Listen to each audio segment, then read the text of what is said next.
private sector has got a huge role to play in mobilizing resources for skills development in Uganda. Because without skilled manpower, our companies are doomed. Many of vocational colleges and others are actually private. So we do have private sector investing in education. We are not waiting for the government to train our people. We are training our people. But we would like to work in close collaboration with the government. We have interns that we take in from the various institutions, depending on which sector. Some of the companies do take on students, but they don't expose them to real work experiences.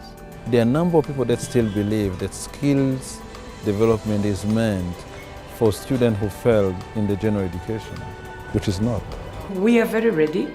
That is if interns are also supported by their academic home. We've got to work together. Both the institutions that are training people must work with the private sector, hand in hand, to move the bar up.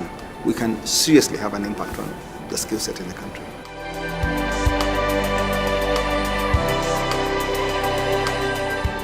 We have a group of 20 drivers that became like the trainers, and then these drivers are training other drivers. So if employers train their own employees, they don't just look at the training authority to actually take care of skills development needs. One of the key incentives, especially for the private sector, that we need to look at is the kind of, let me say, the youth we are taking on.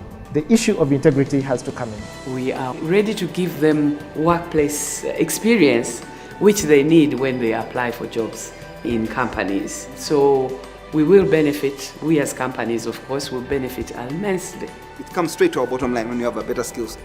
You have Ugandans that are trained. The cost is lower.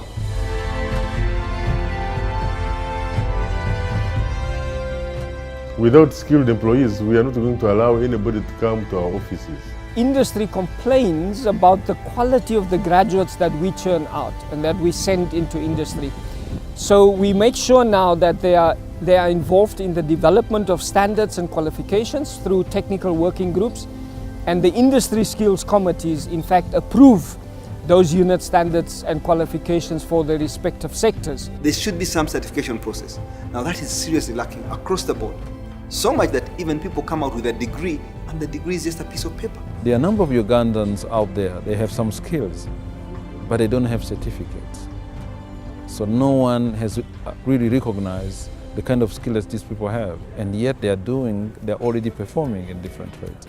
The government policy should be out there to tell Ugandans that the jobs that we have cut out to be done are too big and that people should be ready to take them on. I'll give you an example.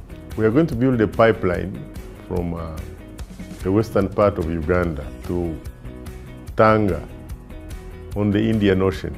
And the oil and gas companies, although they're going to spend a lot of money, they are not going to allow anybody who is not certified to touch anything of theirs. So we would like to be involved in producing the curricula because we know what we need. We know the kind of graduate of the VTIs that we need. That's why it is important as we plan, as we produce the graduate, to make sure that at any given level, the private sector is also seen as a key stakeholder.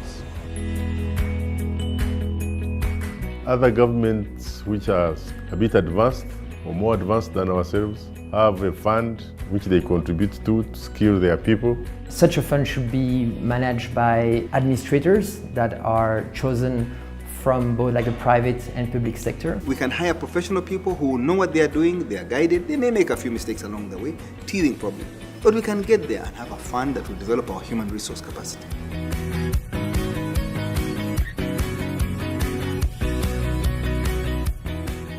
We believe that the game changer for this plan is the inclusion of the private sector in the coordination, management, and potentially even the financing of skills development in Uganda.